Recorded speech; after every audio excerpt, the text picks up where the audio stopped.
Después de dormir apenas una hora y pasar la peor noche del viaje, al haber tenido que dormir en el coche por no haber podido encontrar un lugar donde alojarnos el día anterior, saqué fuerzas de donde no las tenía y me puse en marcha para afrontar el que probablemente sería el día más duro del viaje hasta la fecha. Por suerte, Javi había dormido bastante mejor que yo y al menos uno de los dos iba a estar en condiciones para tirar del carro. Con las primeras luces del día nos pusimos en marcha y fuimos hacia la entrada del Parque Nacional de Arches, siendo los primeros del día en llegar al parque. El Parque Nacional de Arches está a tan solo 7 kilómetros del pueblo de Moab y tiene la particularidad de albergar unos 2000 arcos naturales que el viento y el agua han ido formando en la roca con el paso del tiempo mediante la erosión, y está declarado Monumento Nacional desde 1929. La entrada está incluida dentro del Annual Pass y en caso de no tenerlo cuesta $30 por coche y vale para 7 días. Se puede también acampar dentro del parque por unos $20 la noche en un camping que se llama Devil Gardens o los Jardines del Diablo. Dentro del parque nos podemos tirar perfectamente 2 o 3 días, igual que ocurre en otros parques nacionales que hemos ido visitando, pero como ya hemos dicho otras veces, el objetivo del viaje es tener una idea global de cada sitio, con lo cual en una mañana podemos verlo perfectamente, incluyendo alguna excursión por los senderos, y con unas 4 horas debería de ser más que suficiente. El parque se puede visitar todo el año, pero si es posible conviene evitar los meses de verano porque las temperaturas pueden alcanzar e incluso superar los 45 grados con un porcentaje de humedad muy bajo. Durante el invierno es normal que nieve, aunque normalmente los accesos siempre están abiertos. Mucho ojo con la hora a la que lleguemos al parque si vamos en temporada alta, porque si llegamos más tarde de las 9:30 podemos encontrarnos colas de más de 1 hora. Y por supuesto, como ya hemos comentado estos días atrás, siempre que visitemos los parques nacionales de toda esta zona hay que llevar sombrero o gorra, echarnos crema solar y tener mucha agua, porque solo hay una fuente en todo el parque y no hay bares ni tiendas. La primera zona que nos encontramos es el mirador de Courthouse Towers, algo así como las torres del Palacio de Justicia, donde podemos ver enormes moles rocosas como Three Gossips o las 3 Cotillas, Tower of Babel o la Torre de Babel, The Organ o el órgano y Sheep Rock o la roca de la oveja.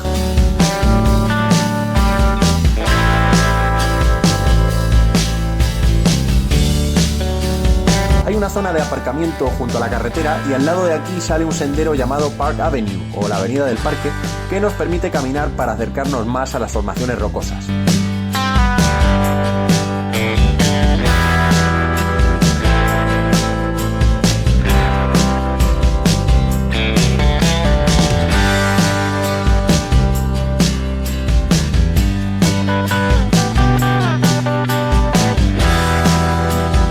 Siguiendo la carretera llegamos a la segunda zona en la que se encuentran formaciones como los Rock Pinnacles o los pináculos rocosos o el punto panorámico de Petrified Dunes o las dunas petrificadas. Poco después llega una de las formaciones rocosas más conocidas del parque, Balance Rock o la roca equilibrada. Una roca que, como su nombre indica, se mantiene en perfecto equilibrio y a la que llegamos fácilmente por un sendero corto. Es increíble ver cómo las fuerzas de la naturaleza han conseguido crear estas formas, pero sobre todo cómo puede llevar tantos años en pie sin caerse, lo mismo que sucede con otras muchas formaciones rocosas de este parque.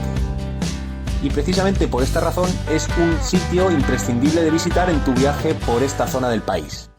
Poco después de Balance Rock, tomamos un desvío a la derecha para llegar a la siguiente zona del parque, The Windows Section, o la sección de las ventanas, donde vamos ya a poder ver los primeros arcos que dan nombre a este espectacular parque nacional. En esta zona tenemos un par de rutas muy cortitas y sencillas. La primera nos lleva a Double Arc, o el arco doble, que con sus 400 metros de longitud y sus 2 arcos continuos de gran tamaño, es un sitio bastante impactante. La segunda nos conduce a 3 grandes arcos, también de los más imponentes del parque, llamados North Window y South Window, o la ventana norte y la ventana sur, Turret Arc, o el arco de la torreta, y Cove of Caves, o la cala de las cuevas. Esta zona ofrece una de las mejores panorámicas del recorrido y es, en mi opinión, lo que más me gustó de toda la visita al Parque Nacional de Arches.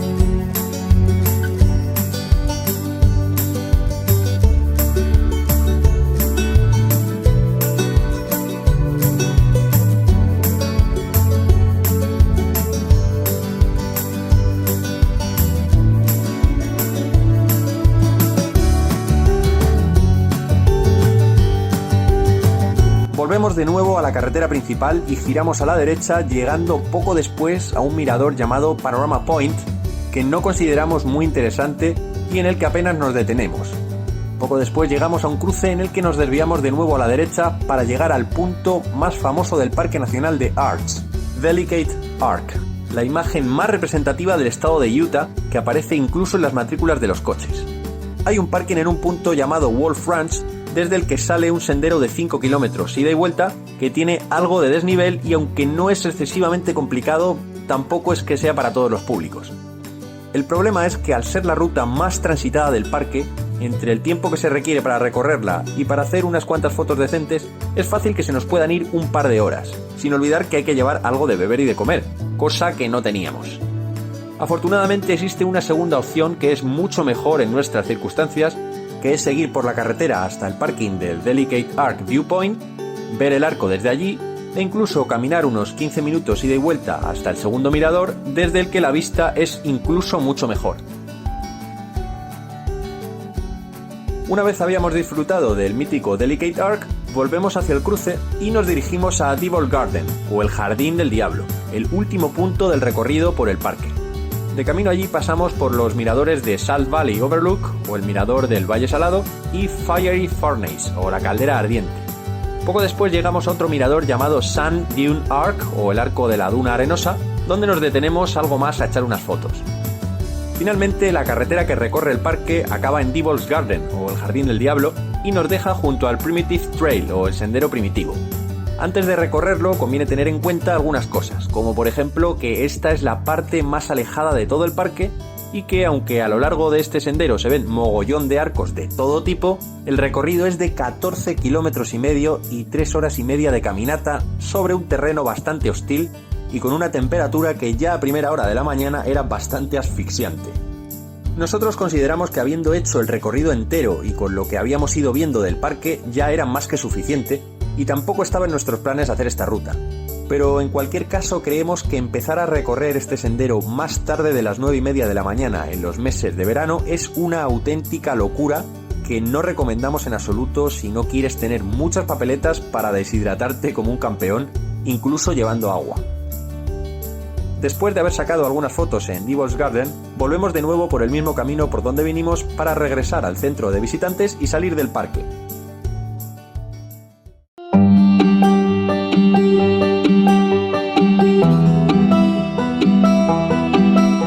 Después de Arch, nos dirigimos a otro de los sitios que teníamos en nuestra agenda del día, Dead Horse Point, o el punto del caballo muerto. Para ello, volvemos de nuevo a la ruta 191 y tomamos un desvío muy cercano al pueblo de Moab, que nos lleva hacia la carretera 313, la misma que va a la zona de Canyonlands llamada Island in the Sky y que también conduce hacia el parque estatal de Dead Horse Point. Dead Horse Point es un paraje donde el río Colorado, que queda a más de 500 metros de profundidad, cambia bruscamente de dirección haciendo un giro de unos 180 grados. Aunque tiene la categoría de parque estatal, Dead Horse Point es tan solo una estrecha península rodeada de enormes acantilados y desde el punto panorámico al que se llega se pueden contemplar millones de años de actividad geológica en este punto del río Colorado. Se encuentra en los límites del Parque Nacional de Canyonlands, por lo que perfectamente podría estar encuadrado como parte de este. Pero la belleza de este lugar es tal que mereció la pena nombrarlo por sí mismo como parque estatal. Según la leyenda, la zona donde están los miradores que visitamos fue usada por los cowboys como corral para guardar los caballos salvajes Mustang que vagaban por estas llanuras. Las manadas de caballos salvajes eran llevadas hacia esta zona en la que están los miradores, donde los acantilados hacían de barrera natural para retenerlos y la única salida, que es por donde nosotros entramos, estaba cercada con ramas y maleza para tener controlados más fácilmente a los animales.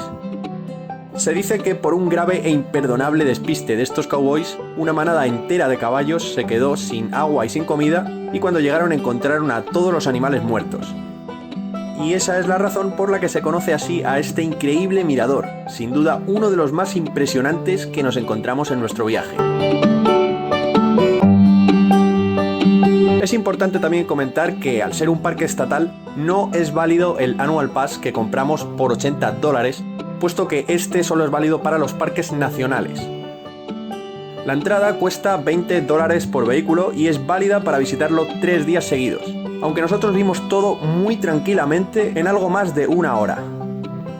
El parque está abierto durante todo el año y su horario es de 6 de la mañana a 10 de la noche, aunque el centro de visitantes abre a las 9 y cierra sobre las 5 de la tarde.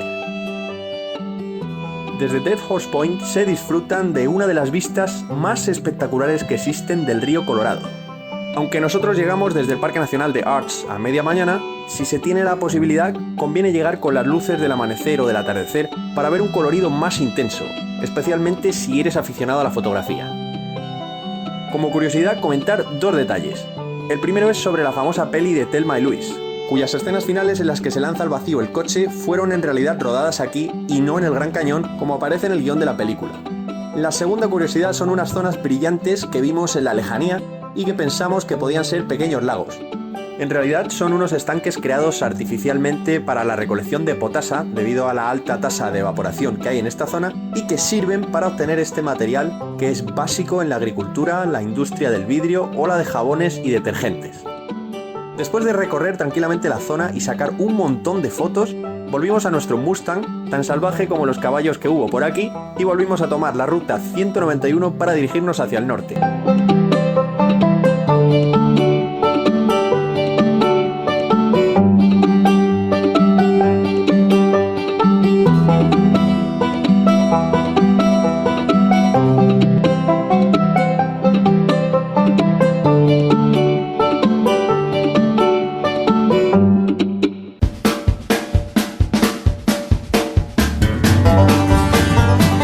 Ya era mediodía y el calor empezaba a notarse demasiado, así que no había mucho tiempo que perder para intentar llegar cuanto antes al pueblo de Crescent Junction,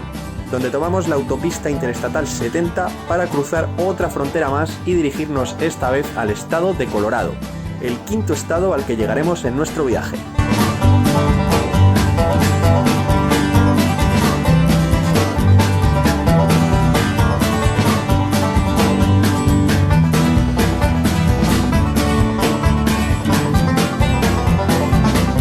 El estado de Colorado es famoso por tener los picos más altos de todas las montañas rocosas, que es la cordillera más importante de Norteamérica.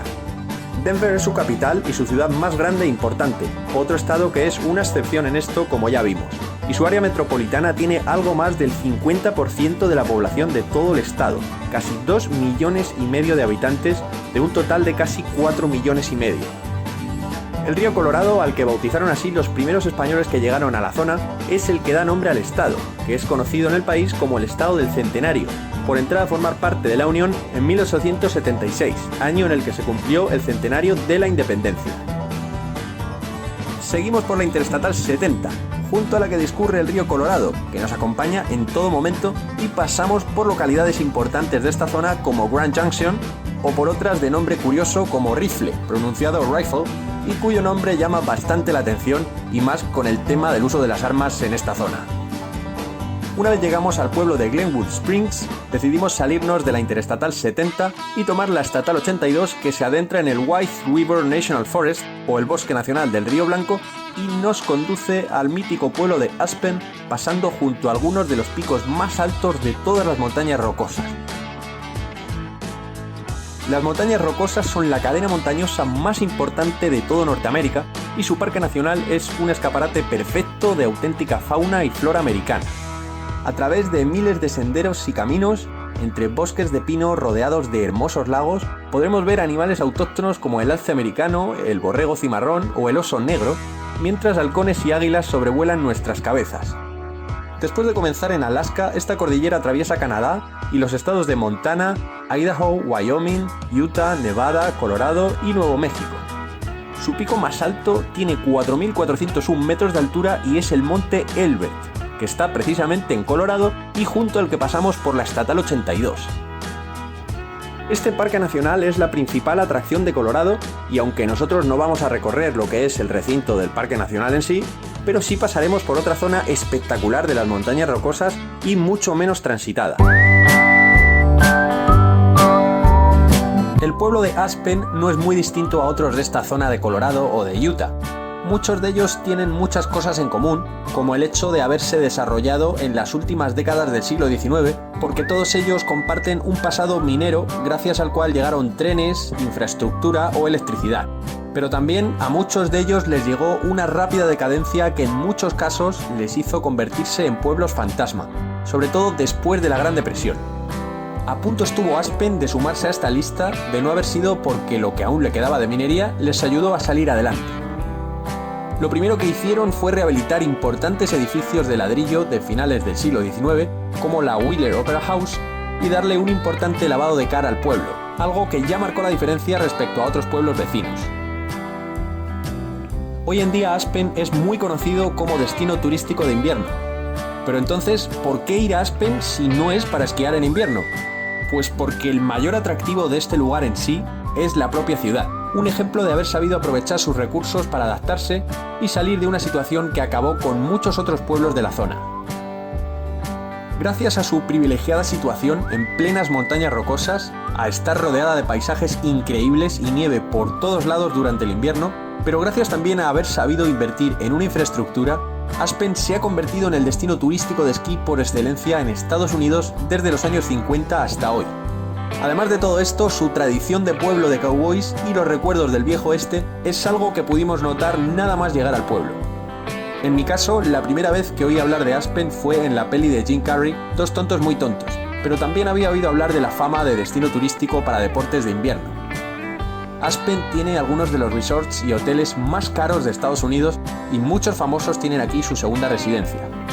Paseando por sus calles se pueden ver restaurantes de lujo o tiendas de arte y galerías con precios desorbitados. Y hablando de arte, para los que les guste el arte moderno y contemporáneo, que podemos decir que no es nuestro caso, se puede visitar el Aspen Art Museum, un museo de arte moderno que está en un edificio vanguardista cuya entrada es gratuita.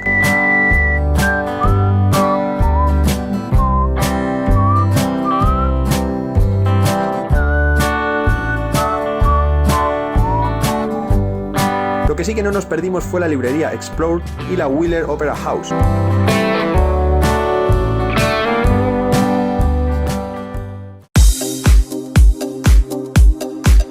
Después de un agradable paseo por este mítico pueblo de montaña, retomamos nuestro camino y continuamos por la Estatal 82.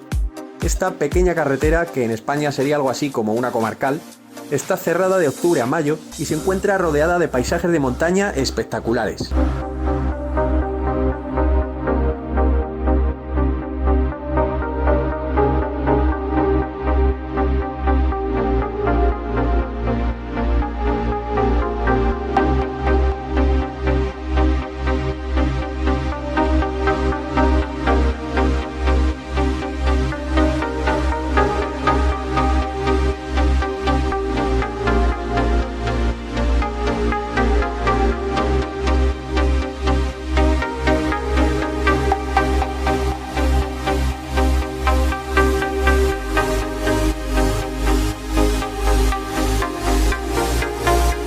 Continuamos por ella dejando atrás un conocido paso de montaña llamado Independence Pass o el Paso de la Independencia hasta llegar al pequeño e idílico pueblo de Twin Lakes o los Lagos Gemelos,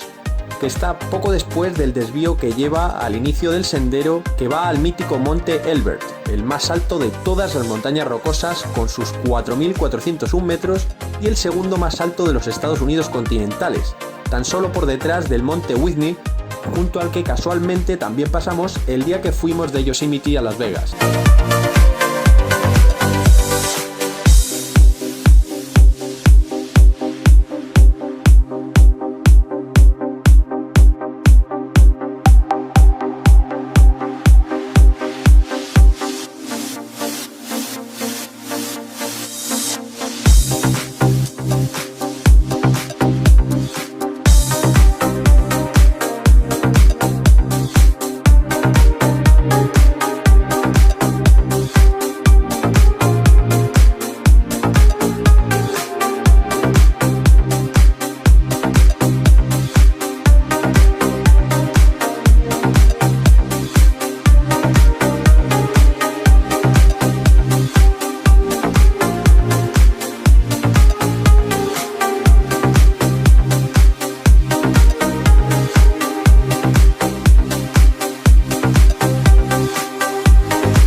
Justo después de pasar Twin Lakes y dejar atrás los lagos, llegamos a un cruce con la ruta 24 que nos lleva de nuevo en dirección norte hasta la Interestatal 70.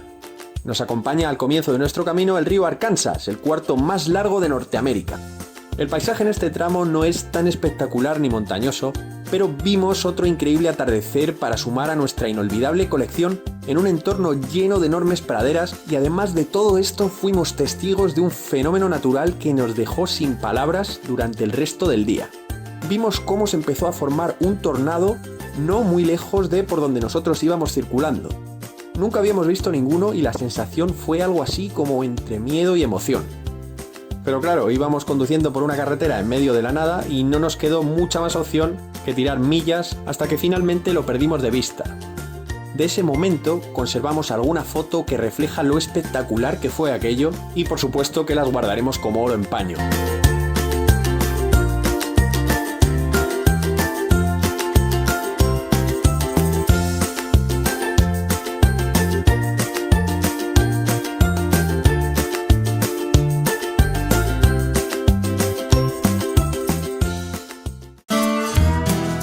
Ya casi al final del atardecer llegamos al pueblo de Leadville, y aunque aún nos faltaban 50 kilómetros hasta llegar a la Interestatal 70 y unos 220 kilómetros para llegar a Denver, nos paramos a recorrer un poco el pueblo, ya que aparte de Aspen no pudimos ver otros antiguos pueblos mineros de la zona que sí me hubiera gustado visitar. Leadville es otro de esos antiguos pueblos mineros que vivió de la plata durante muchas décadas y que se encuentra entre el río Arkansas y el corazón de las montañas rocosas. Está en un valle de alta montaña, rodeado de picos que superan los 4.000 metros y que se ven desde varios puntos de la ciudad.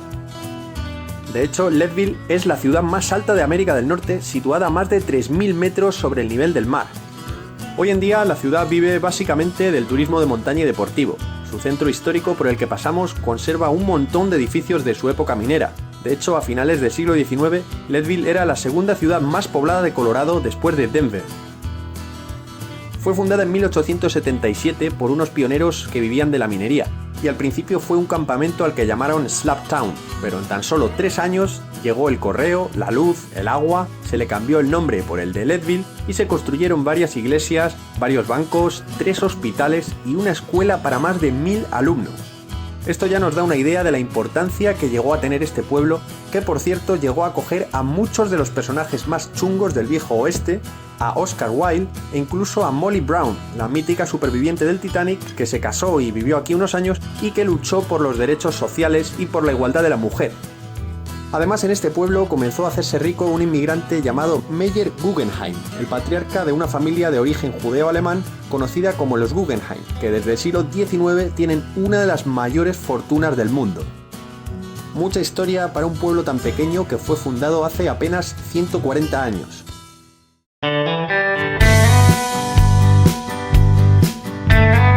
El último tramo que nos faltaba hasta llegar a Denver se nos hizo bastante pesado, así que después del largo túnel de Love Pass, paramos en el histórico pueblo de Georgetown, uno de los pueblos mineros más elegantes de Colorado, que tiene unos 200 edificios victorianos perfectamente conservados y que ha salido en pelis míticas de Clint Eastwood o John Denver.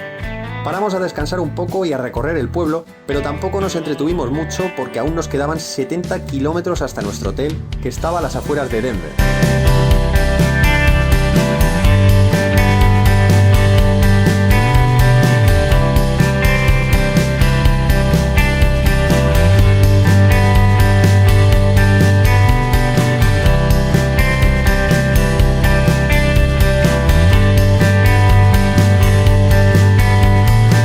Se acercaba ya el final de una jornada que había sido bastante dura, porque quizá este día fue, junto al día que fuimos de Las Vegas a Los Ángeles, el más agotador de lo que llevamos de viaje con diferencia.